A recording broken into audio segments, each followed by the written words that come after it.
Dollar. Dirt and money, no soul. Had to go and get it, ain't no time to kick it. Got a stack and flip for my foes. Dollar. Please tell me you can hear me. Don't turn your back and don't neglect me. Just let me know if you need me. Dollar. Let me watch out for my partners. Keep my money long, get my team strong. Let me run away from my problems.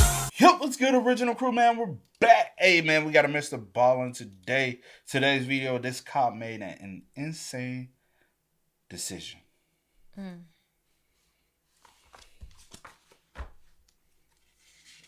your paper already ready. She said, I'm already lock and loaded. Well, excuse me then, little miss. Little missus. Hey, with that, before we get into it, make sure y'all check out the links in the description box. Down below. You already know where to go if you want to first support. All you got to do is check out down below. Also, if you enjoyed today's video, like it with a thumbs up. Hey, let's get it. Let's check this out. Let's see what's about. You ready? Alrighty.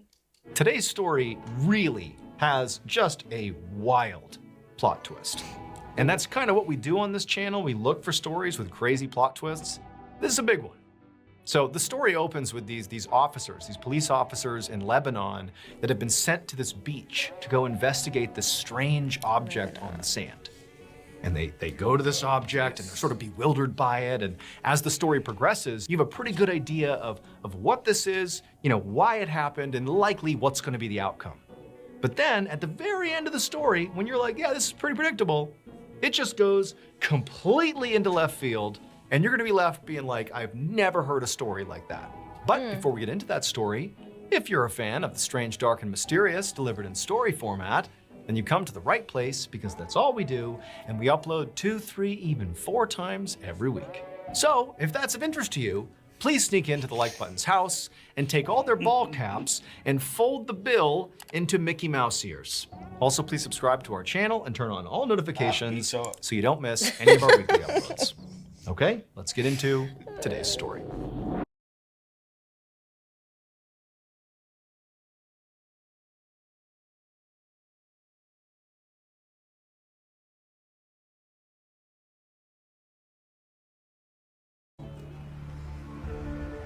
One night in late January of 1965, a police officer named Fareed Jaber, along with another officer, his partner, were walking along a beach in Antilias, Lebanon, which is a tiny village just north of Beirut. The weather was absolutely terrible. It was freezing out, it was pouring rain, and you know, it's nighttime, so it's dark out. I mean, this is a pretty nasty time to be out, you know, walking around. You know, as much as Fareed and very likely his partner would have desperately liked to have been home in bed right now, they knew that, you know, they both needed this job, especially Fareed. You know, it paid well and he couldn't afford to lose it, and so sometimes doing this job, being a cop, was pretty uncomfortable, and he'd sort of just accepted that. Now, the reason that Fareed and his partner were out here right now patrolling this beach in this terrible weather was because somebody had called in and said that they saw something odd on the beach, and they thought maybe it could be a dead body, or it could just be a body, period. They didn't know, but there was something odd on the beach, and so the police were called to go have a look. Now, this part of Lebanon was considered pretty safe. So, you know, the idea of bodies turning up sort of out on the beach or out, you know, in public anywhere was just sort of unheard of. And so Fareed and his partner really didn't expect to walk up on a dead body or something. In fact, Fareed really just expected to find some dead sea creature or something, or maybe some trash, he didn't know what. But, you know, as he's walking along with his jacket pulled around tight and he's scanning the beach with his flashlight, you know, battling the weather, you know, he just felt kind of annoyed that they were out here. Like, this is gonna be nothing. Like, why are we even being called out here? There's no way there's literally a body on the beach right now.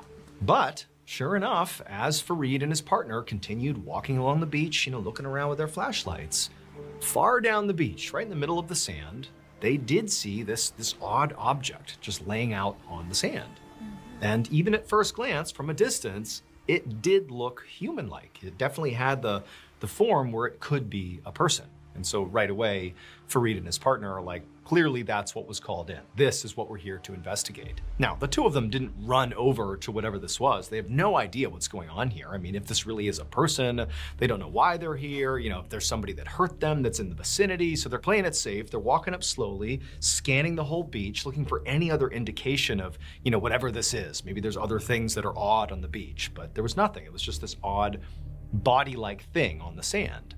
But as they got closer, Fareed in particular, he's looking at this object and he's like, that is definitely a person. I can tell that's a body on the ground. But there was just something odd about the body. It just looked off. There was just something unnatural about it. There's something that he couldn't put his finger on, but he's gonna find out when he gets close. And so Fareed and his partner, they get closer and closer, and both their flashlights are trained on this human-like thing, and then finally they're standing right over it, and they look down, and for sure, this is a person. But they could now see, now that they're right up close, why this person seemed off. And it was because this body was missing its head.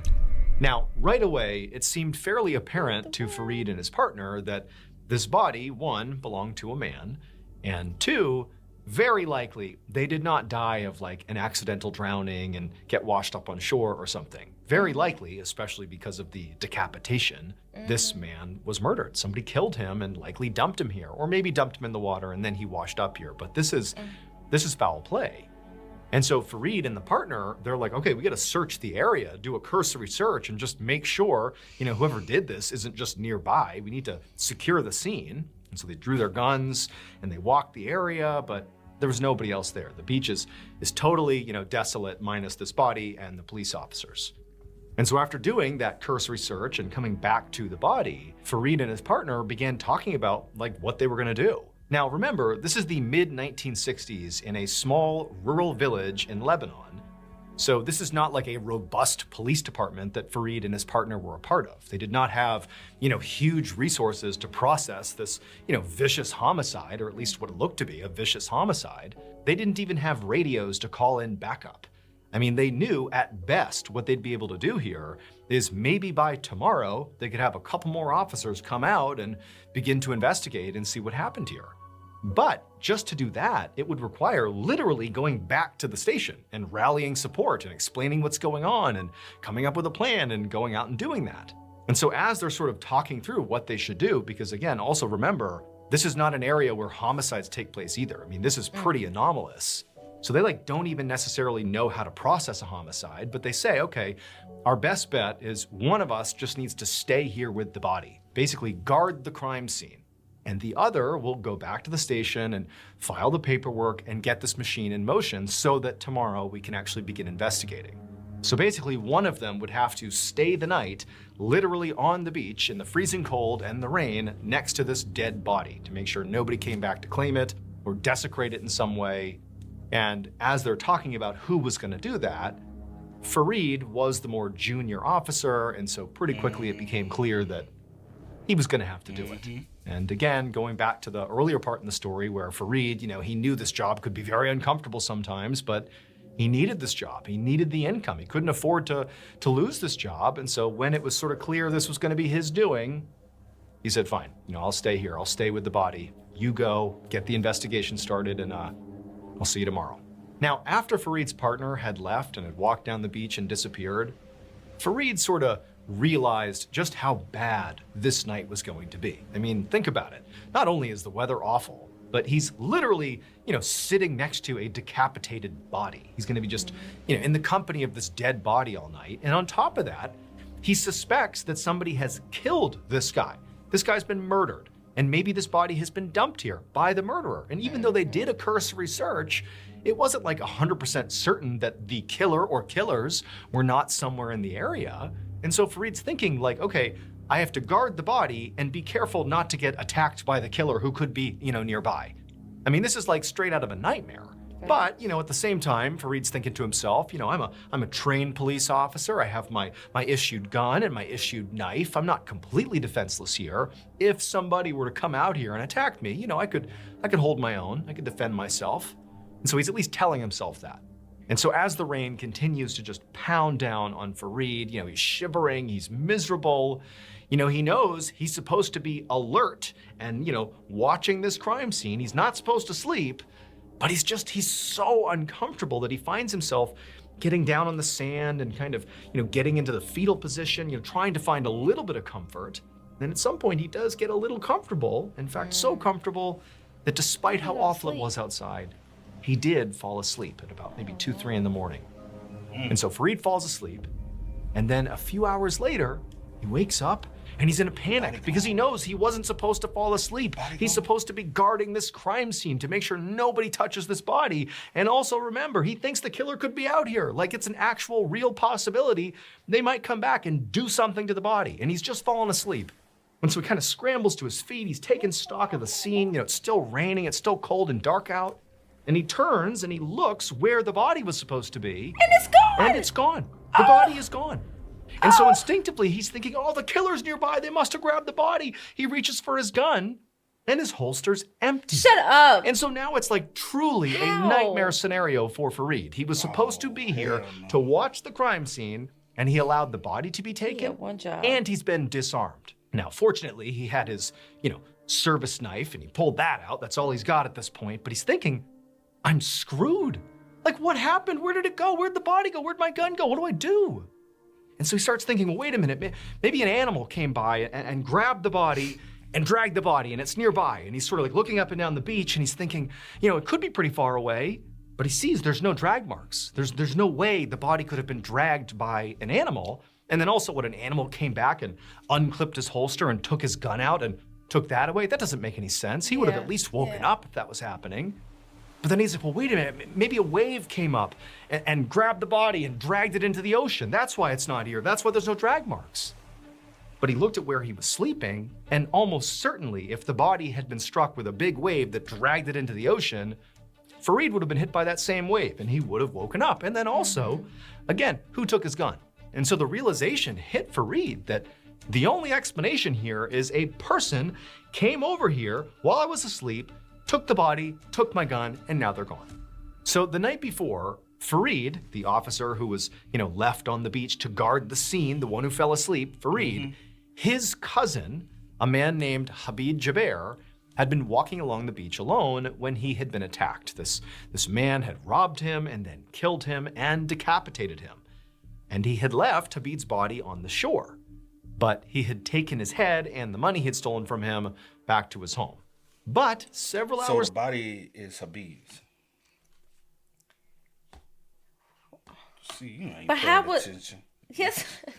I kind of got lost when he said that. But I'm like, how would they know it's Habib's body? Because that's... Okay, let me hear it real quick. The only explanation here is a person came over here while I was asleep, took the body, took my gun, and now they're gone. So the night before, Fareed, the officer who was, left on the beach to guard the scene, the one who fell asleep, Fareed, his cousin, a man named Habib Jaber, had been walking along the beach alone when he had been attacked. This man had robbed him and then killed him and decapitated him. And he had left Habib's body on the shore. Right. But he had taken his head and the money he had stolen from him back to his home. Right. But several hours later, the killer realized maybe it had been a mistake to leave so much evidence behind, namely leaving behind the headless body. Maybe that could get them in trouble. So they decide, okay, I'm gonna go back and get the body and bring it here as well to get rid of the evidence. But when the killer got back to the beach, back to the crime scene, he saw the body was now being guarded by a police officer. And that police officer was Fareed. Now, it's very important that you understand that Fareed, the officer, had no idea that the body he was guarding belonged to his cousin. Okay. All he knew was that this was a man who was killed. But because he was missing his head, he had not been able to identify him as his cousin. He just thought it was some stranger, some man had been killed, not his cousin. Now, when the killer got to the beach, he was about to turn around because he sees I can't do anything because, this officer is guarding the body, what can I do? But he snuck up a little bit closer and he realized the police officer, Fareed, he had fallen asleep on the job. And so while Fareed was sleeping, the killer did walk up, pick up the body, carry it off to his house, which was not far away. And he also went back and he took Fareed's gun out of his holster, all while Fareed was asleep. So literally the worst thing that Fareed thought could have happened, that he was basically duped by the killer while he slept, did happen. So after the killer has taken the body and the gun away from Fareed and he's back at his home down the beach, he decided what he would do is he would start a big fire and he would dispose of the body that way. He would burn it in the fire and that would get rid of all the evidence and he'd be just fine. And so as the killer is chopping up firewood, basically at the end of the beach, not far from Fareed, believe it or not, He's chopping up all this firewood. Fareed wakes up in a panic, realizing, oh my gosh, the body's gone, my gun's gone, what do I do? And Fareed turns and he sees there's this man at the end of the beach who's chopping wood. Now, Fareed has no idea that man is actually literally the killer of his cousin. He has no idea. He just thinks it's some random dude who lives at the end of this beach who's chopping wood. But Fareed, he's so desperate to salvage his job. He's gotta find this body. He's gotta find his gun. He's thinking, man, this guy, he lives so close to the crime scene. Maybe he saw something strange. Maybe he can help me find the body and my gun. And so Fareed walks on down the beach, not realizing he's about to come face to face with his cousin's killer. Fast forward several hours, and Fareed's partner finally returns to the beach, now with a team of detectives, and they're ready to investigate. And Fareed's partner, at first glance, looks down to the sand and he sees, one person standing there next to what appears to be a headless body on the ground, and he thinks, okay, there's Fareed and there's the body. The scene is the same as it was when I left it. But when they got a little bit closer, Fareed's partner started to notice something. The body on the ground, it had the wrong clothes on. They're different than what the body had on last night. What's going on here? This discrepancy would be made clear once Fareed's partner got down right next to the body and really got a look at it. He saw clearly the body is not the same as the night before. It's not just the clothes. Fareed's partner didn't know this, but it's not Fareed's cousin. That's not who this is. But the body also did not belong to Fareed either.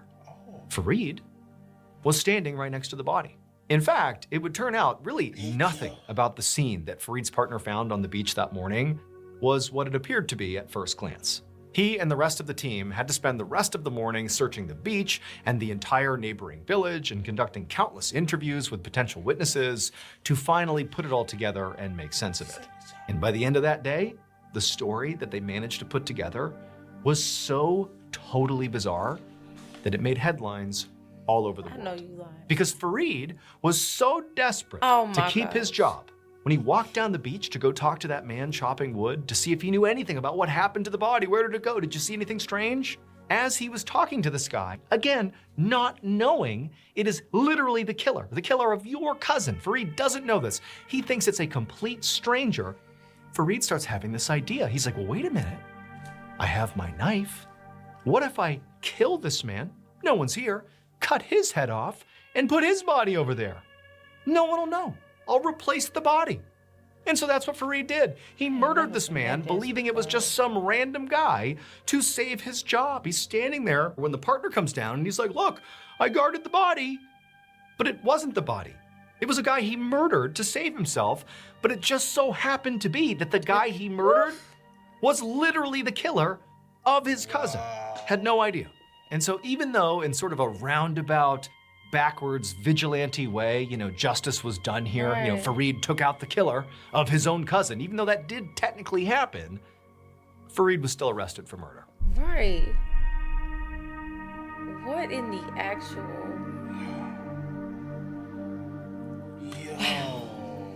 In panic, fearing he would lose his job. That's the only reason why. Wow, bro. That don't make sense, bro. That makes no freaking sense. So did they get the body of the cousin? I need...